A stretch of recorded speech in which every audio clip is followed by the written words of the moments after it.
Complex होगा। External का इस्तेमाल करोगे तो आपका टाइम और ज्यादा कम लगेगा और जो आपका कोड है वो आपका आप बिल्कुल भी कॉम्प्लेक्स नहीं होगा, ठीक है ना, सेपरेट होगा। तो सबसे पहले मैं इनलाइन बताऊंगा, फिर इंटरनल बताऊंगा और उसके बाद बताऊंगा एक्सटर्नल, ठीक है। बट ये तीन चीजें देखने से पहले हमें सीएसएस के कुछ रूल्स को देखना पड़ेगा। सीएसएस सिंटैक्स, तो सीएसएस का एक सिंटैक्स है जिसे हमें फॉलो करना पड़ेगा।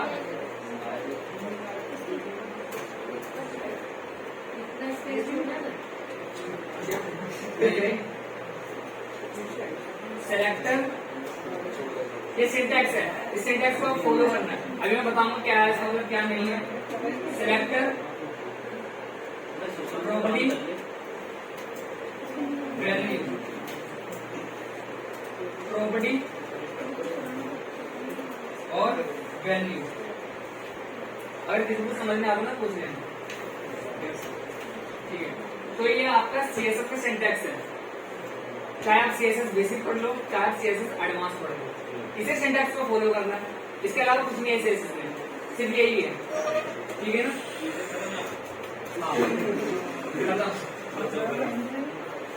ओके, तो सबसे पहले मैं आपको बताता हूँ इनलाइन सीएसएस को कैसे यूज करते हैं। How to use inline CSS, how to use inline CSS. पूरी सीएसएस के अंदर हम नई प्रॉपर्टी के बारे में जानेंगे और नई वैल्यू के बारे में जानेंगे। ये तो हमें सिर्फ एक बार देखना पड़ता है, एक क्लास में खत्म हो जाएगा कि इनलाइन और इंटरनल एक्सटर्नल कैसे इस्तेमाल करते हैं, लेकिन आने वाली क्लास में हम प्रॉपर्टी और वैल्यू को कंटिन्यू करते रहेंगे, ठीक है। तो सबसे पहले बताता हूँ कि इनलाइन सीएसएस का इस्तेमाल कैसे करते हैं। सबसे पहले तो आप वो टैग सेलेक्ट करो जिसपे आप कलर, जिसका आप स्टाइल, जिसका आप एनिमेशन लगाना चाहते हैं। सेलेक्ट टैग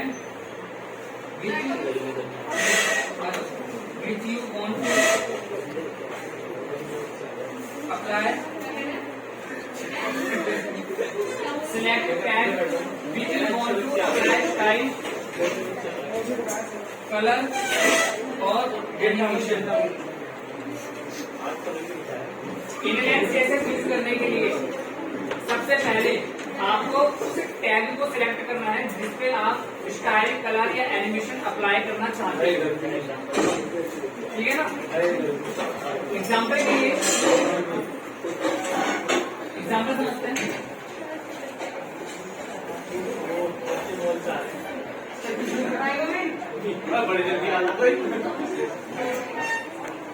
एग्जाम्पल समझते हैं जब यहाँ पे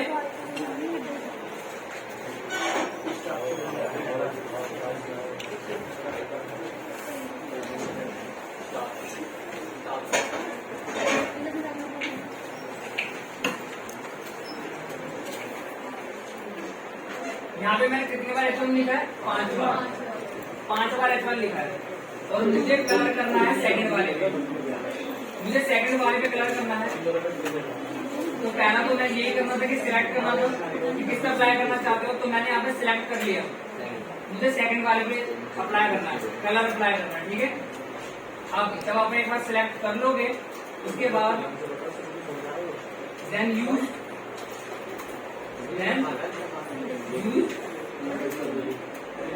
आपको उस टैग के अंदर लिखना है style equal double quotation property colon value semicolon. दोबारा से अगर एक नई प्रॉपर्टी देनी है तो नई प्रॉपर्टी दे सकते हो, देन वैल्यू सेमीकोलन और यहाँ डबल कोटेशन बंद, ठीक है।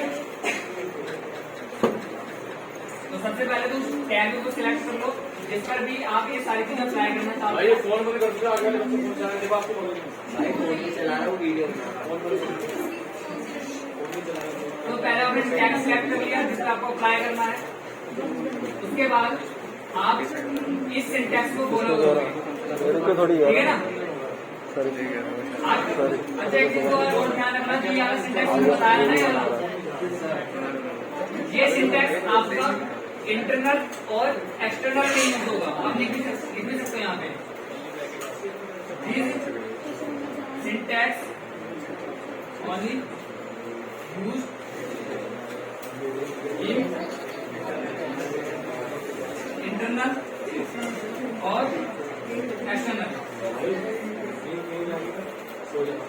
तो ये जो मैंने सिंटैक्स आपको बताया है ये आपका सिर्फ इंटरनल और एक्सटर्नल में यूज होगा, और ये वाला जो मैंने सिंटैक्स बताया है यानी यहाँ पे इनलाइन में यूज होगा,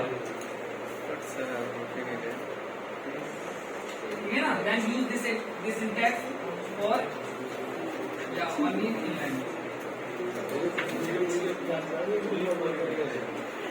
ठीक है। यहाँ पे 5 बार एक्सट्रा लिखा हुआ है, मुझे सेकंड लाइन पे कलर करना है, उसके लिए मैं ये वाली सिंटैक्स का इस्तेमाल करूंगा। अभी मैं आपको इनलाइन बता रहा हूँ, ठीक है। चलते हैं आगे, अपनी फाइल को ओपन कर लेते हैं।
यहाँ पे ना मैंने 5 बार हेलो लिखा हुआ है, और यहाँ पे अरे जब मैं पढ़ना नहीं पढ़ता तुम्हें सर मैं आवाज करके देखो, यहाँ पे मैंने 5 बार H1 के अंदर हेलो लिखा हुआ है।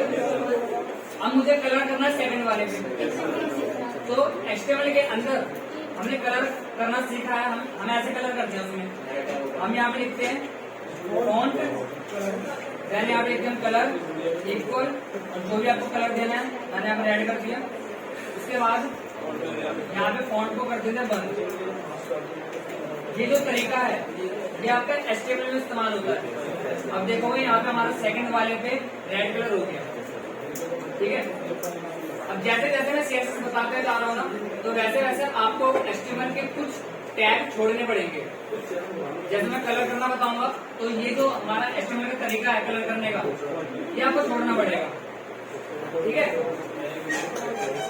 आप चाहो से इस्तेमाल कर सकते हो, बट ये जो तरीका है ये बहुत पुराना है, अब इसे लोग इस्तेमाल नहीं करते हैं। बट फिर भी मैंने आपको इसलिए बताया था क्योंकि HTML में आपको कलर करने की जरूरत थी, तो कलर करने के लिए ये टैग बताया गया है।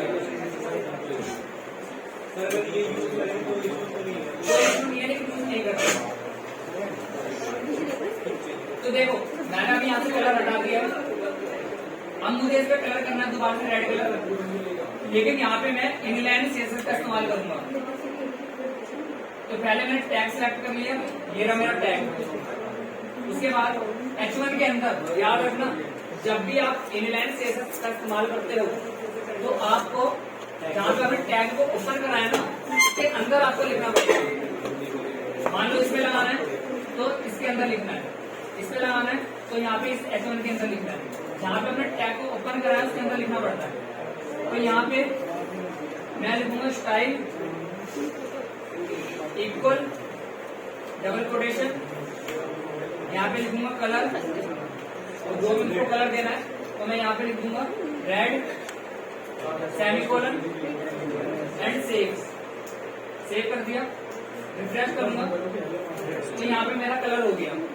अब मुझे कलर करना है इस पे, इस वाले पे, ठीक है। और इस पे मुझे रेड नहीं करना, इस पे मुझे करना है येलो। तो येलो करने के लिए पहले तो मैं यहाँ पे H1 के अंदर जाके स्पेस दूंगा, यहाँ पे लिखूंगा स्टाइल इक्वल, देन लिखूंगा यहाँ पे कलर कॉलम का साइन, देन यहाँ पे कलर का नाम येलो। सर पर्पल कलर लिखो ना, पर्पल। सेव करो, यहाँ पे करो रिफ्रेश, तो यहाँ पे हमारा आ गया येलो कलर। ठीक है, तो इनलाइन स्केचेस का इस्तेमाल करके आप सीएसएस की कोई भी प्रॉपर्टी को यूज कर सकते हो। ये तो अभी मैंने सिर्फ आपको सीएसएस की एक ही प्रॉपर्टी बताई है, कलर प्रॉपर्टी। वो भी इसलिए बताइए बिकॉज मुझे इनलाइन सीएसएस का यूज करके दिखाना था। बट सीएसएस के अंदर में बहुत सारी प्रॉपर्टी है, बहुत सारी है। तो ये मान लो 1000 से ऊपर की प्रॉपर्टी होगी, इतनी सारी प्रॉपर्टी है। इसमें बेसिक है ना, तो जब भी आपको इनलाइन सीएसएस का इस्तेमाल करना होता है तो आपको पहले टैग सेलेक्ट करना होता है, फिर उसके ओपन टैग में जाके आपको स्टाइल लिखना होता है। स्टाइल लिखने के बाद वहाँ पे अपनी प्रॉपर्टी लिखनी है, अपनी वैल्यू लिखनी है, और देन आप इजीली वहाँ पे इनलाइन सीएसएस का इस्तेमाल कर सकते हो। इतनी बात क्लियर हो गई? ठीक है।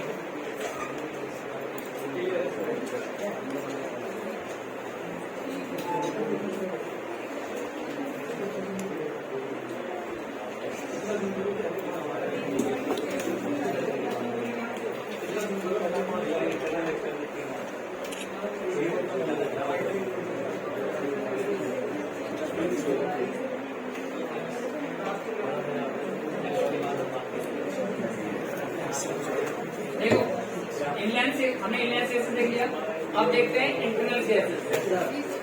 एक्सटर्नल सीएसएस में बाद में बताऊंगा, वरना आप कंफ्यूज हो जाओगे। ठीक है, तो आज की क्लास में पहले मैं इंटरनल और इनलाइन को अच्छे से डिफाइन कर दूंगा। तो how to use internal CSS. तो इंटरनल सीएसएस यूज करना है तो आपको फिर से कुछ रूल को फॉलो करना पड़ेगा। पहला रूल ये है कि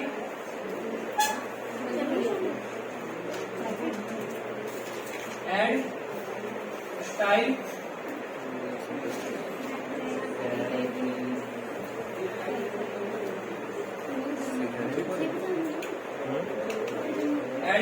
टैग इन हेड सेक्शन।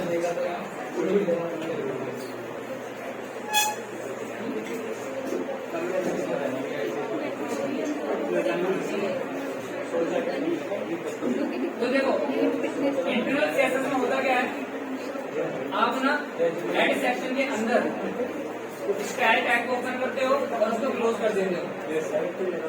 अब हेड सेक्शन क्या है हमारा, ये यहाँ पे हमारा हेड ओपन है और हमारा यहाँ पे हेड क्लोज है। ठीक है ना, यहाँ पे ओपन हो गया, हमारे यहाँ पे क्लोज हो गया। इसके अंदर अब जरूरी नहीं है टाइटल के नीचे लिखना है, आप टाइटल के ऊपर भी लिख सकते हो, फर्क नहीं पड़ता। बस आपको उसका ध्यान रखना है कि जो आप स्टाइल टैग लिख रहे हो वो हेड के अंदर आ रहा हो, टाइटल के बाद आ रहा हो, टाइटल से पहले आ रहा हो, उससे फर्क नहीं पड़ता है। तो यहाँ पे मैं लिख रहा हूँ टाइटल के बाद, तो यहाँ पे मैं लिखूंगा स्टाइल और नीचे स्टाइल को मैं कर दूंगा बंद। ठीक है, इस तरीके को फॉलो करके आप सीएसएस की कोई भी प्रॉपर्टी को यूज कर सकते हो। हाँ, अब मुझे इस थर्ड वाले पे कलर करना है, मुझे इस पे थर्ड वाले पे कलर करना है और कलर मैं करना चाहता हूँ ग्रीन। तो मैं इनलाइन सीएसएस का इस्तेमाल कर सकता हूँ। मैं यहाँ मुझे इसको ग्रीन कलर करना है तो मैं यहाँ पे जाके स्टाइल इक्वल कलर और ग्रीन, यहाँ पे मैं इस तरीके का इस्तेमाल करके इनलाइन सीएसएस का इस्तेमाल करके इजीली कलर कर सकता हूँ। तो यहाँ पे मैंने कलर कर दिया, बट यहाँ पे मैं इस पे कलर तो जरूर करूंगा, लेकिन मैं इनलाइन सीएसएस का इस्तेमाल नहीं करूंगा, मैं करूंगा एक्सटर्नल सीएसएस का इस्तेमाल, सॉरी इंटरनल सीएसएस का इस्तेमाल करूंगा। ठीक है, तो यहाँ पे जो कोड है ना, इसको मैं कर रहा हूँ रिमूव।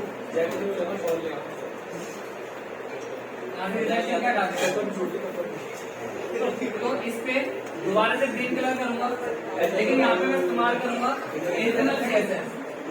तो इंटरनल सीएसएस के लिए हेड के अंदर पहले आपको स्टाइल को ओपन करना है और स्टाइल को क्लोज करना है और उसके बीच में सीएसएस की प्रॉपर्टी को यूज करना है। याद रहे स्टाइल की B1 CSS की प्रॉपर्टी को यूज करना है। इससे पहले करोगे इनवैलिड है, उसके बाद करोगे तो भी इनवैलिड है। यहाँ पे जाके अब मुझे कलर किस पे करना है?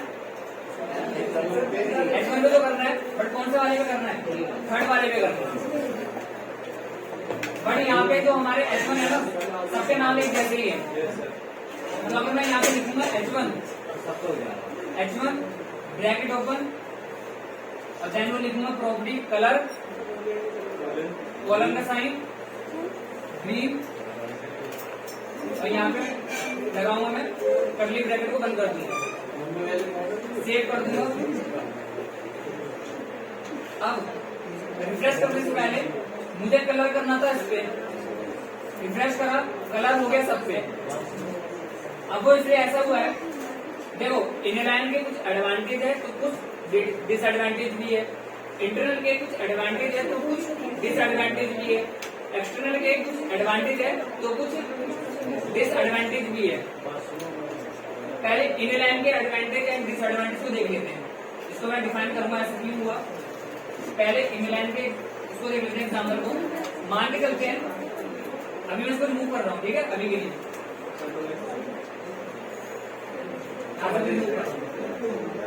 देखो ये जो आपका इनलाइन है इसका एडवांटेज क्या है? एडवांटेज ये है कि आप ना एक पर्टिकुलर किसी भी टैग में सेपरेट कोड लिख सकते हो। आपको सिर्फ इसी में चेंज करना है, सिर्फ आपको इसी में चेंज करना है। तो आप क्या करोगे, आप इसके अंदर स्टाइल लिखोगे और CSS की प्रॉपर्टी को यूज करना शुरू कर दोगे। तो जो भी चेंज होगा ना वो सिर्फ इस वाले हेलो में होगा और किसी हेलो में नहीं होगा, बिकॉज जो आप इनलाइन CSS लगा रहे हो वो इसके अंदर लगा रहे हो। तो ये इसका एडवांटेज है, इनलाइन CSS का ये एडवांटेज है कि आप एक पर्टिकुलर टैग सिलेक्ट कर सकते हो और सिर्फ उसी पे कोई स्टाइल, उसी पे कोई कलर, उसी पे कोई एनिमेशन अप्लाई कर सकते हो, बाकी किसी और पे वो सारी चीजें नहीं होंगी। ये इसका एडवांटेज है। डिसएडवांटेज क्या है इसका? डिसएडवांटेज ये है कि मुझे इस पे ग्रीन कलर करना है, मुझे इस पर भी ग्रीन कलर करना है, मुझे सब पे ग्रीन कलर करना है, सब पे। तो होगा क्या, इनलाइन CSS का इस्तेमाल करके मुझे ये कोड बार-बार लिखना पड़ेगा। देखो यहाँ पे स्टाइल इक्वल कलर, अभी तो मैंने एक पे लिखा है और यहाँ पे ग्रीन हो जाएगा।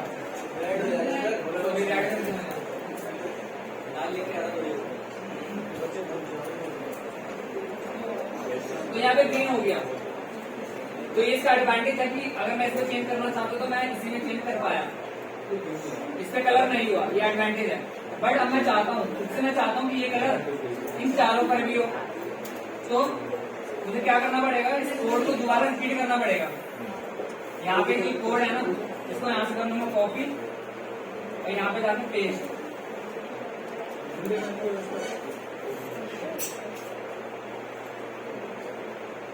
ठीक है, पेस्ट कर दिया, सेव करा, रिफ्रेश करा, तो यहाँ पे पांचों पे ग्रीन कलर हो गया। ये इसका डिसएडवांटेज है, बिकॉज अभी तो मैंने 5 वाली हेलो लिखा हुआ है।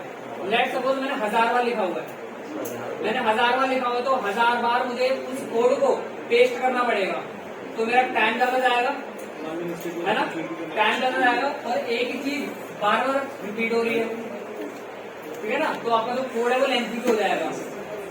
तो ये इसका डिसएडवांटेज है। एडवांटेज और डिसएडवांटेज क्लियर हो गया आपको इनलाइन CSS का? ठीक है, अब चलते हैं इंटरनल CSS पे। तो इंटरनल CSS के एडवांटेज भी है और डिसएडवांटेज भी है। अब देखते हैं क्या एडवांटेज और क्या डिसएडवांटेज है। सबसे पहले ये जो इनलाइन CSS का कोड है ना, इसको मैं रिमूव कर देता हूँ।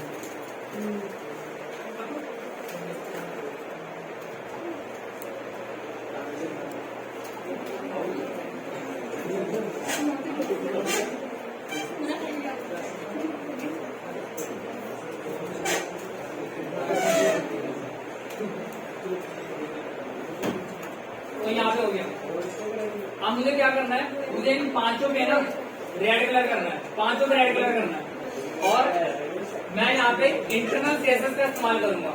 इनलाइन में तो अगर मुझे पांचों पे रेड कलर करना है तो 5 बार मुझे स्टाइल लिखना पड़ेगा। इंटरनल में ऐसा नहीं है, इंटरनल में सिर्फ एक बार आपको कोड लिखना है, 500 पे रेड कलर हो जाएगा। यहाँ पे जाके देखो ये भी H1 है, ये भी H1 है, ये और ये भी आपका H1 है, ठीक है। तो मुझे कलर करना है यहाँ पे रेड कलर। तो पहले तो मैं H1 लिखूंगा यहाँ पे, और याद रहे हमें यहाँ पे इंटरनल सेंसेस का इस्तेमाल कर रहा हूँ ना, तो मैं इस वाले सिंटैक्स को फॉलो कर रहा हूँ, इस वाले को, ठीक है। मैं इस वाले सिंटैक्स को फॉलो कर रहा हूँ। तो यहाँ पे मैंने लिखा H1 और यहाँ पे मैं लिख दूंगा कलर, और यहाँ पे लिख दूंगा रेड, और यहाँ पे कर दूंगा ब्रैकेट को बंद। अभी कोड मैंने एक ही बार लिखा है ना, बट ये जो कलर है ना ये 5 रुपए अप्लाई हो जाएगा, ये 5 रुपए अप्लाई हो गया। और आप देख सकते हो मुझे हर कोड में जाकर, हर लाइन में जाकर स्टाइल लिखने की जरूरत नहीं पड़ी, सिर्फ एक ही बार मैंने कोड लिखा, सब पे रेड कलर हो गया। बिकॉज मैंने यहाँ पे क्या लिखा है, मैंने लिखा है कि रेड कलर कर दो, किस पे कर दो, H1 पे, और H1 तो सभी है, इसलिए सब पे रेड कलर हो गया।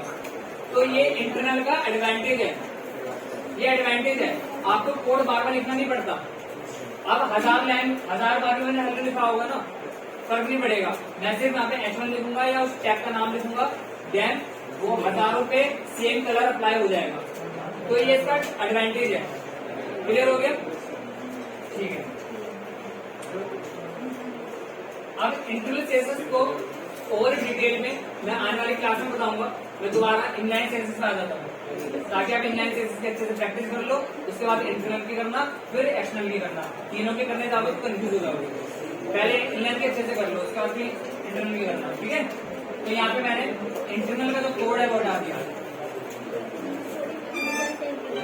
ओके,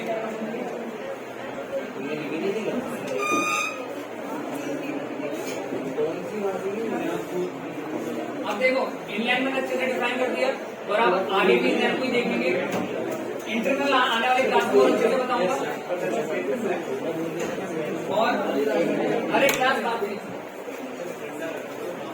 और एक्सटर्नल भी आने वाली क्लास में बताऊंगा। अभी एक्सटर्नल तो मैंने बिल्कुल भी नहीं बताया, बड़े आने वाली क्लास में बताऊंगा, ठीक है। अब मैं आपको बताता हूँ CSS की property. Sir English coding class कब होगी? हो जाएगी, करवा दो, ऐसा करवा दो। CSS की अब मैं प्रॉपर्टी बता रहा हूँ आपको। तो सबसे पहले CSS की एक टेक्स्ट प्रॉपर्टी,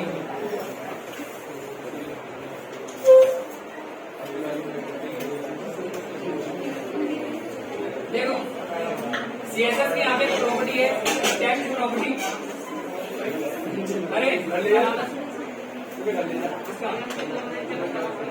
अब यहाँ के पढ़ाई नहीं देगी। अगर CSS की मैं आपको टेक्स्ट की प्रॉपर्टी बता रहा हूँ।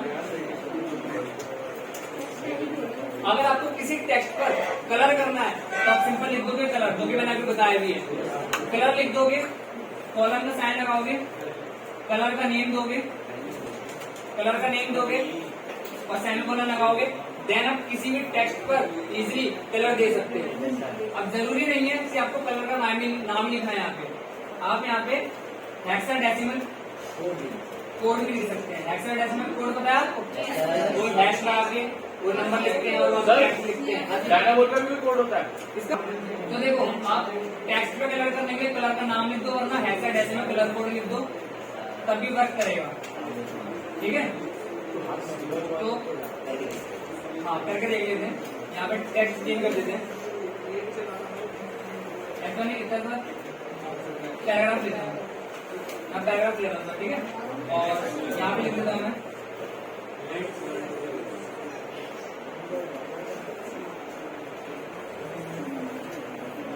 क्लास 5 मिनट पहले छोड़नी पड़ेगी आपको, क्योंकि बाहर स्कूल आ रहे हैं, स्कूल आ रहे हैं बाहर।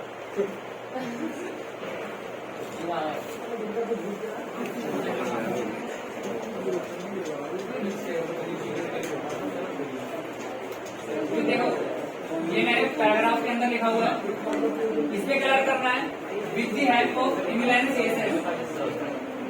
तो यहाँ पे जाके style equal colour, then colour का नाम।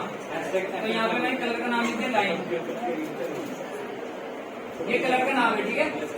यहाँ पे सेव करा, रिफ्रेश करा, तो यहाँ पे कलर हो गया। तो इस तरीके से टेक्स्ट पे कलर कर सकते हो। और मैंने बोला आप हेक्साडेसिमल कलर कोड का भी इस्तेमाल कर सकते हो।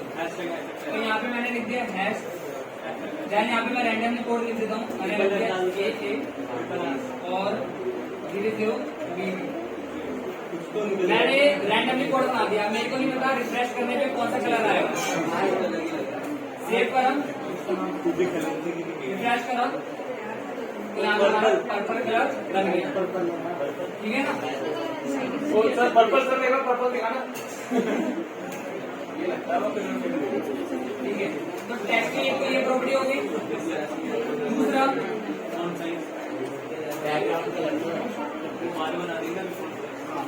यहाँ पे आपको अपने टेक्स्ट का ना साइज इंक्रीज करना है, तो आप कर सकते हो। एचटीएमएल में जो लिमिट है, लास्ट नंबर होता है 7 से ज्यादा इंक्रीज ही नहीं कर सकते। यहाँ पे आपको लिखना है फॉन्ट साइज कॉलन, देन वहां पे लिखना है नंबर, देन पीछे लिखना है pixel, then number, then pixel. इसका इस्तेमाल करके आप अपने टेक्स्ट का जितना मर्जी साइज इंक्रीज कर सकते हो या डिक्रीज कर सकते हो। तो यहाँ पे कलर पर्पल ही रहने देते हैं। यहाँ पे जाके मैं लिखूंगा फॉन्ट, क्या होता है ना स्टाइल के अंदर लिख रहा हूँ मैं ना, फॉन्ट हाइफन साइज, और यहाँ पे मैं कर देता हूँ 30 पिक्सल। आप कोई भी नंबर ले सकते हो, मैंने यहाँ पे 30 पिक्सल ले लिया। सेव करा, रिफ्रेश करा, तो हमारे यहाँ पे फॉन्ट साइज इंक्रीज हो गया। अगर मैं यहाँ पे नंबर बढ़ा दूंगा, मैं यहाँ पे कर दूंगा 300, तो यहाँ पे जो हमारा फॉन्ट साइज है वो इंक्रीज हो जाएगा। यहाँ पे हमारा फॉन्ट साइज इंक्रीज हो गया। और एचटीएमएल में हम इतना फॉन्ट साइज इंक्रीज नहीं कर सकते थे, उसमें एक लिमिट थी, बिकॉज एचटीएमएल आपको स्ट्रक्चर बनाने के लिए, ना कि कलर करने के लिए, ना कि स्टाइल बनाने। अगर मैं यहाँ पे फॉन्ट साइज कम कर दूँ तो मैं यहाँ पे कर देता हूँ 1, मैं कर देता हूँ फॉन्ट साइज 1 पिक्सल। तो ये ज्यादा बड़ा नहीं होता, किसी को कुछ वो दिखाना लिख देना होगा, तो मैं इसको 20 कर लेता हूँ। तो फॉन्ट साइज समझ आ गया।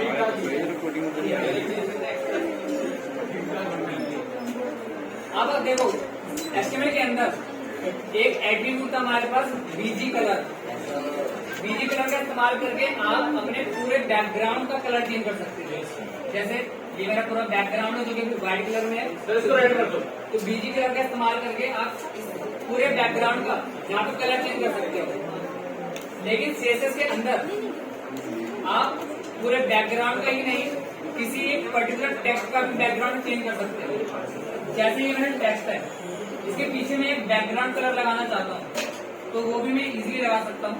उसके लिए मैं यहाँ पे लिखूंगा बैकग्राउंड कलर रेड, कॉलम का साइन, देन यहाँ पे लिखूंगा कलर का नेम। रेड, कलर का नेम लिखने के बाद देखो आप चाहो तो कलर का नेम लिख दो, otherwise use hexadecimal colour code.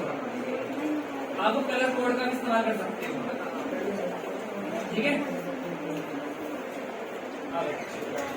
यहाँ पे इसी के अंदर मैं यहाँ पे लिखूंगा बैकग्राउंड कलर, और यहाँ पे कलर का नाम देता हूँ। रेड, तो यहाँ पे मैं कलर का नाम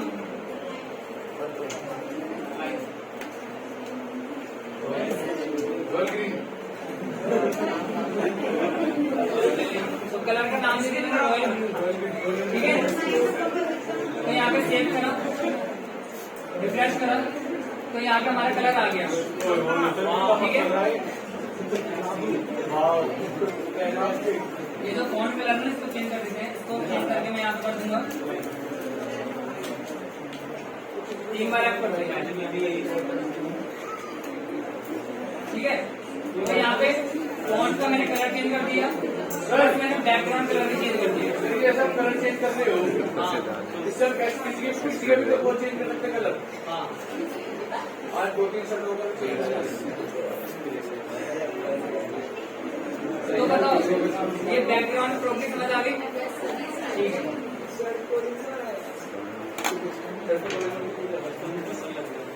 यहाँ पे मैंने 3 प्रॉपर्टी बता दी है। इसके अलावा एक प्रॉपर्टी और है हमारी फॉन्ट फैमिली।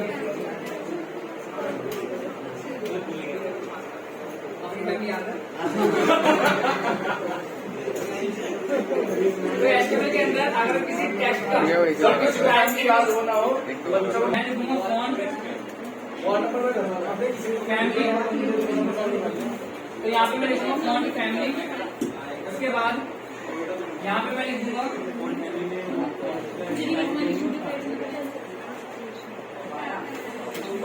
पापा आया। तो यहाँ पे देखो मैंने एक स्टाइल का नाम लिख दिया। स्टाइल बहुत सारे हैं, आप गूगल पे जाओगे तो आपको एक अच्छी खासी लिस्ट मिल जाएगी। ठीक है, तो ये एक स्टाइल है पैपीरस। मैंने इसको यहाँ पे सेव करा और यहाँ पे रिफ्रेश करा तो आपका देखो ये जो फॉन्ट का स्टाइल है तो चेंज हो गया। ठीक है, इसके अलावा भी एक स्टाइल और है वो है आपका यहाँ पे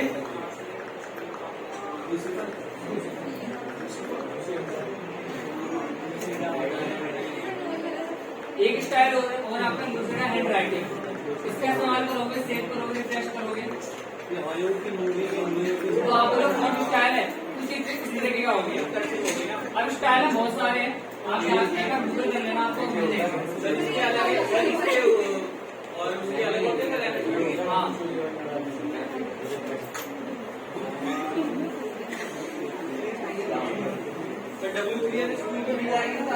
हाँ दो फॉन्ट फैमिली बता दिए मैंने। ठीक है,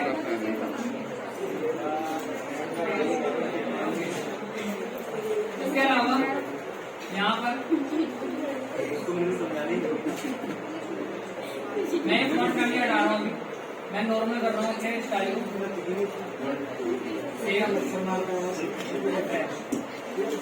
तो मैंने नॉर्मल कर लिया। ठीक है, यहाँ से करता हूँ मैं ये बैकग्राउंड कलर ये हटा देता हूँ और ये जो फॉन्ट का कलर है ये हटा देता हूँ और सिर्फ फॉन्ट का साइज में यहाँ पे रहने देता हूँ।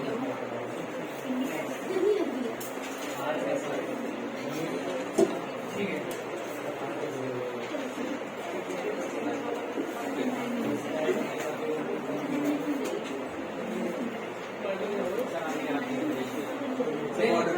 टेक्स्ट एक प्रॉपर्टी है टेक्स्ट अलाइन।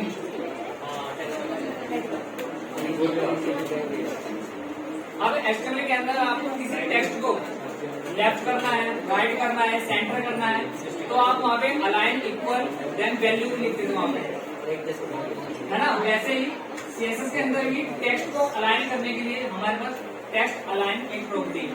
लेकिन याद रखना ये जो टेक्स्ट अलाइन प्रॉपर्टी है ये सिर्फ और सिर्फ आपके टेक्स्ट को अलाइन करेगी, आपकी इमेज को अलाइन नहीं करेगी, आपकी वीडियो को अलाइन नहीं करेगी, ना आपकी टेबल को ना फॉर्म को।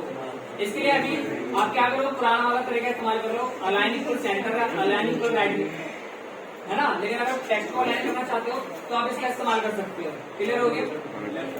तो इसके लिए 4 वैल्यू होती है। पहली है राइट, दूसरी है लेफ्ट जो कि बाय डिफॉल्ट वैल्यू है, तीसरी है सेंटर, फिर आपकी जस्टिफाई। देखो मैं यहाँ पे दिखा दूँ करके, यहाँ पे मैंने लिखा टेक्स्ट। अभी जो बाय डिफॉल्ट हमारा टेक्स्ट है ना वो लेफ्ट में, मैं इसको राइट में करना चाहता हूँ तो यहाँ पर मैं लिखूंगा टेक्स्ट अलाइन और यहाँ पे लिख दूंगा राइट, सेव करूंगा, रिफ्रेश, तो ये आपका राइट में आ गया। वो आपका मार्जिन से, मार्जिन एंड पैडिंग से। तो यहाँ पे टेक्स्ट अलाइन करा तो राइट हो गया। यहाँ पे अगर मैं सेंटर करूंगा यहाँ पे अगर मैं सेंटर, तो ये आपके सेंटर में आ जाएगा, ठीक है। और लेफ्ट लिखने की जरूरत नहीं होती है, बिकॉज वो एक बाय डिफॉल्ट वैल्यू है। बट मैं आपको बताता हूँ ये आपकी जस्टिफाई क्या काम करेगा, ठीक है ना। जस्टिफाई क्या काम करेगा मैं आपको बताता हूँ आपको। सर वो वर्टिकल जाना है वो उसमें तो मैजिक चल रहा है।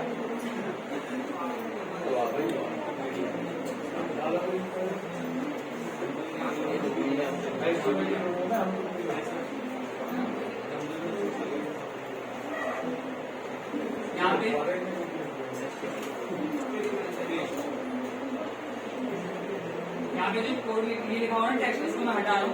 वहां से मैं कॉपी करा, इसको यहाँ पे कर रहा हूँ पेस्ट। अब पहले ये टेक्स्ट अलाइन वाली प्रॉपर्टी में हटा रहा हूँ, तो ये फॉन्ट साइज में डाल दूँ। पूरे स्टाइल में डालो सर। अभी सिंपल पैराग्राफ रन देता हूँ। अभी मैंने कोई भी सेक्शन की प्रॉपर्टीज मान ली करी, बस पैराग्राफ के अंदर मैंने टेक्स्ट डाला है।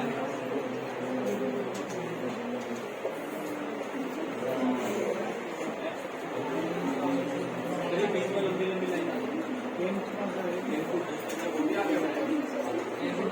सर देखो तो इनपुट बना हुआ है सर, बना हुआ है, लिखा हुआ है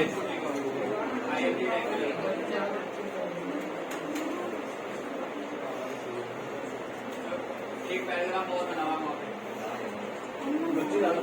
देखो यहाँ पे अभी हमारा नॉर्मल टेक्स्ट है, तो लेफ्ट साइड से मेरा जो टेक्स्ट है वो अलाइन है, राइट साइड से मेरा टेक्स्ट अलाइन नहीं है।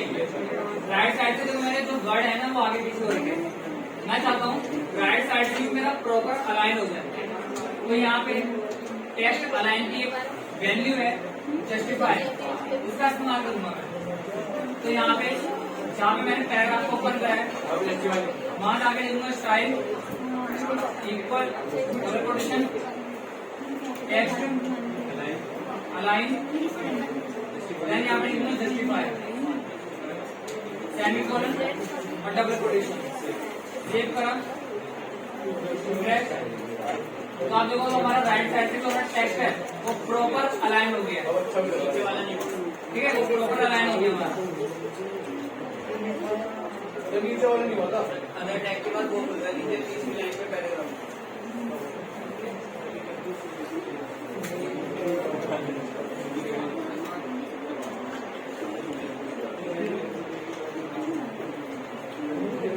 थर्ड लाइन पे पैराग्राफ बन रहा है। दो मिनट रुक के रहो सर को ऑब्जेक्ट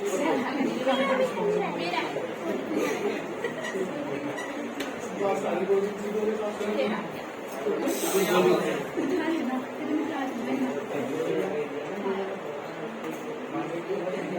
तो यहाँ पे हमारा लेफ्ट साइड से भी अलाइन है और हमारे यहाँ पे राइट साइड से भी अलाइन है।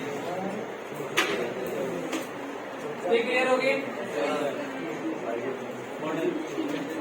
टेक्स्ट की एक प्रॉपर्टी हमारी है यहाँ पे वर्ड स्पेसिंग, नंबर पिक्सल। तो अगर आप चाहते हो वर्ड के बीच में स्पेस देना, जैसे हमारा ये वर्ड है हाइपर टेक्स्ट एक अलग वर्ड है, मार्कअप और लैंग्वेज हमारा अलग वर्ड है, इन वर्ड के बीच में मुझे स्पेस ऐड करना है। तो अभी हमने एक्सटर्नल तरीका देखा है एंटिटीज का इस्तेमाल करके, एंड बीएसटी का इस्तेमाल करते हैं, नॉन ब्रेकिंग स्पेस का इस्तेमाल करते हैं, और किसी भी वर्ड के बीच में स्पेस हम ला सकते हैं। यहाँ पे सीएसएस का भी इस्तेमाल हम कर सकते हैं। वर्ड स्पेसिंग लिखना है, नंबर लिखना है, देन पिक्सेल्स ऐड करना है। तो यहाँ पे मैं यहाँ पे लिखूंगा ये वर्ड हाइफन स्पेसिंग कॉलन का साइन, और यहाँ पे जितना मुझे स्पेस देना है वर्ड के बीच में उतना मैं ऐड कर दूंगा। तो अभी मैं यहाँ पे ऐड कर रहा हूँ 20 पिक्सल। 20 पिक्सल मैंने ऐड कर दिया, सेव करा, रिफ्रेश करा। तो यहाँ पे देखो जो हमारे वर्ड है ना उनके बीच में स्पेस आ गया। तो जितने ज्यादा मैं यहाँ पे नंबर ऐड करूंगा उतना स्पेस बढ़ जाएगा। तो यहाँ पे मैंने कर दिया 70। तो यहाँ पे देखो तो आपको वर्ड के बीच में स्पेस बढ़ गया। सर ये क्या बना दिया आपने? अगर मैं यहाँ पे स्पेस को कम कर दूंगा, अगर मैं यहाँ पे कर दूंगा 5 पिक्सल, सेव करो, रिफ्रेश करो, नॉर्मल। अगर मैं यहाँ पे करता हूँ 0, ठीक है। क्या करते हैं, क्या हमारा जो बड़े स्पेसिंग प्रॉपर्टी है ये माइनस वैल्यू को ले सकती है, तो हम यहाँ पे करते हैं -20, -20 ले लेते हैं, सेव करो, रिफ्रेश करो। इसका मतलब ये माइनस जो वैल्यू है उसको भी एक्सेप्ट कर रही है। यहाँ पे मैंने माइनस में लिखा है, तो जो वर्ड के बीच में स्पेस होगा ना वो बिल्कुल ही कम हो गया, ठीक है। क्या बदतमीजी आप कोडिंग सीख रहे, क्या सीख रहे? यहाँ पे जो वर्ड के बीच में स्पेस है वो कम हो गया, ठीक है।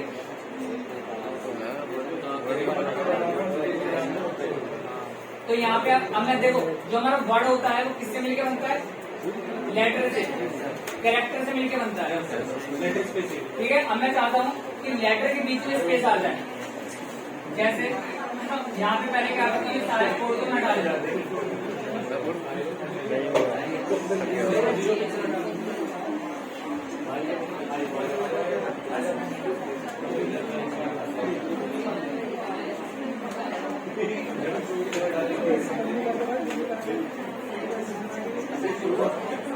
देखो अभी यहाँ पे मेरा नॉर्मल टेक्स्ट है, मैं चाहता हूँ ये जो मेरा वर्ड है हाइपर टेक्स्ट, ये मेरा HYPERTEXT से मिलके बना है। अरे क्लास बातें नहीं, ये जो मेरा वर्ड है हाइपर टेक्स्ट ये मेरा इन सारे लेटर से मिलके बना है। मैं चाहता हूँ लेटर के बीच में स्पेस आ जाए, तो यहाँ पर मैं इस्तेमाल करूँगा लेटर स्पेसिंग, कॉलम के साइन, यहाँ पे लिखूंगा नंबर, पिक्सल, यहाँ पे जाके मैं लिखूंगा लेटर स्पेसिंग, और जितना भी उसको स्पेस देना है, अभी यहाँ पे मैं 20 पिक्सल लिख देता हूँ, रिफ्रेश करूंगा, तो जो हमारा लेटर है ना उसके बीच में स्पेस ऐड हो गया, ठीक है। मैं यहाँ पे 10 कर देता हूँ, थोड़ा मैंने कम कर दिया, तो यहाँ पे हमारा स्पेस और कम हो गया।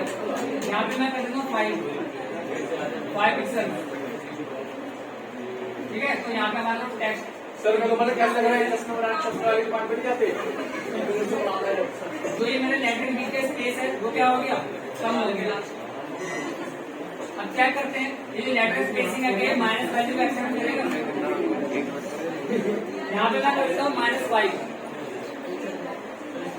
सेव करा, रिफ्रेश, ठीक है।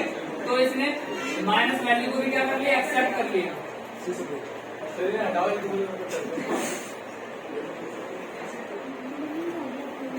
तो ये सारी प्रॉपर्टी क्लियर हो गई, ठीक है। अभी तक मैंने जितना बताया है आपको कोई डाउट है? सर एक बार शुरू से लेकर एंड तक दिखा दो, डाउट है?